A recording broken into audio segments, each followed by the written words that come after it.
All right, let's jump straight into it. We are kicking off a highly requested, fully packed explainer today.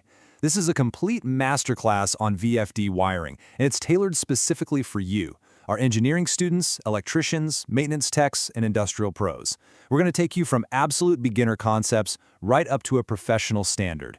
So get ready, because by the end of this, you'll be handling industrial drives with absolute confidence. So first things first, why VFDs? Why is learning this wiring so absolutely essential for modern industry? Well, if you walk into literally any modern factory, processing plant, or automated facility today, these things are everywhere, and for good reason. Get this, running a motor at just 80% speed can save up to 50% of the energy it normally consumes. That is a massive deal.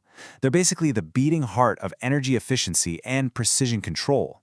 Without them, industries would just be burning through power and destroying equipment. So understanding how to wire and run them, that makes you a huge asset in the automation world. Here's a quick look at my roadmap for this explainer. First, VFD basics and benefits. Second, components and working principle. Third, the complete VFD wiring guide. Fourth, safety and common mistakes.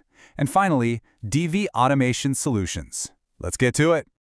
Section 1. VFD basics and benefits. Okay, let's start macro before we get into the nitty-gritty wiring. What exactly is a variable frequency drive? Basically, it's an electronic device that controls the speed of an AC motor by varying the frequency of the electrical power it gets. Think of it kind of like the accelerator pedal in your car, right? You press the pedal, you go faster, let off, you slow down. Instead of a motor just violently kicking on at one constant full-blast speed, a VFD lets you smoothly dial that speed up or down to match exactly what your process actually needs. And that level of control brings some massive benefits. Energy saving is the big one, for sure. You're only running the motor as fast as you need to, but you also get incredible speed control for things like CNC machines or textile plants. Plus, you get what we call a soft start and soft stop. So instead of violently jerking a conveyor belt or a water pump into motion, the VFD just ramps up the speed nice and smooth. It protects the motor, cuts down on mechanical wear and tear, and saves a ton on maintenance. You'll see them everywhere, from huge industrial blowers to food processing plants. Section 2. Components and working principle. All right, let's look under the hood before we touch a single wire. Inside a VFD, you've got a few main components doing all the heavy lifting. First up, the rectifier, which takes the incoming AC power and converts it into DC power. Then the DC bus, which acts like a filter to smooth out that DC power and store it in capacitors. Next is the inverter. This takes that smooth DC power and transforms it back into a simulated AC power, but this time at the exact frequency and voltage we want. Overseeing this whole shebang is the control circuit, the brain of the operation, and of course a cooling fan, so everything doesn't just melt down. So, piecing that all together, it's a really logical flow. Step 1. Standard AC supply enters the drive. Step 2. The rectifier converts it to DC. Step 3. The DC bus smooths it out. Step 4. The inverter kicks in, chopping up that DC power to recreate an AC waveform. Step 5.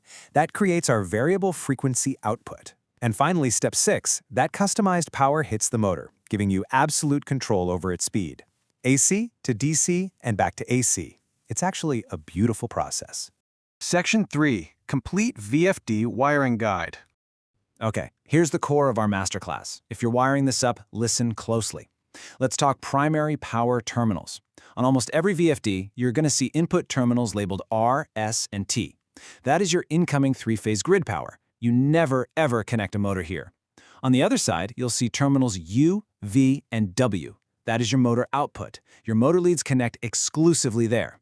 And I literally cannot emphasize this next part enough, the earth or ground terminal. Do not skip this. A solid ground is absolutely vital for safety and keeps electrical noise from messing with your system.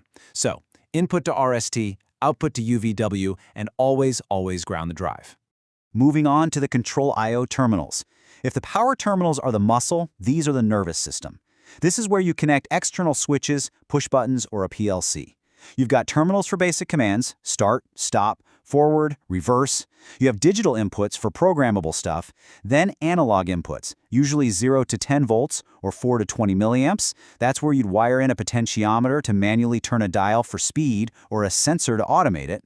And finally, a relay output that can send a signal back out, maybe to trigger a warning light if something faults. Section 4. Safety and common mistakes. Pay attention here because this could literally save your life and your equipment. Let's look at a classic rookie mistake versus the professional way. The absolute fastest way to fry a brand new VFD is to connect your incoming grid power directly to the motor output terminals, dumping power straight into U, V, and W. A beginner rushes and mixes those up. But a pro? A pro never assumes. The professional method is to meticulously double-check the labels. Verify RST is grid power and UVW is motor. Taking 10 seconds to read the labels is a total game changer for your confidence on the job. And that brings us to safety. Before you even think about touching a live panel, you have to follow basic electrical safety. Obviously, disconnect the main power before opening the cover. But here's the catch. Do not touch the terminals right away. Remember that DC bus? Those capacitors hold a lethal charge for minutes after the power is cut.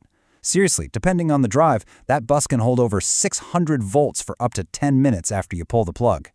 Always wait the manufacturer's recommended time and use a multimeter to prove the voltage is at absolute zero before you start working.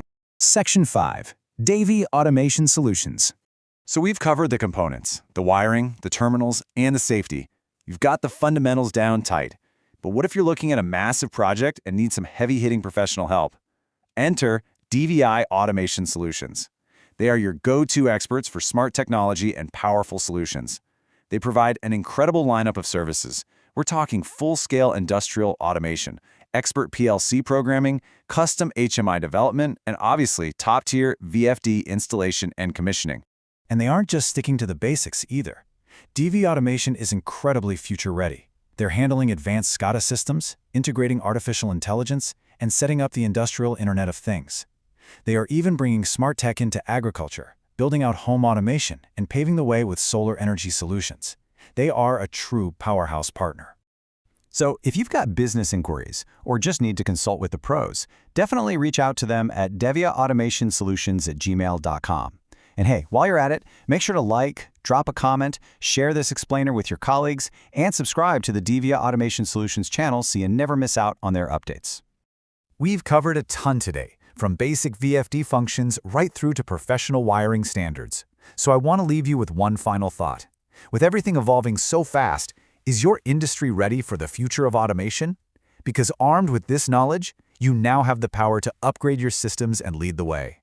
Thanks so much for joining this explainer, and keep building the future.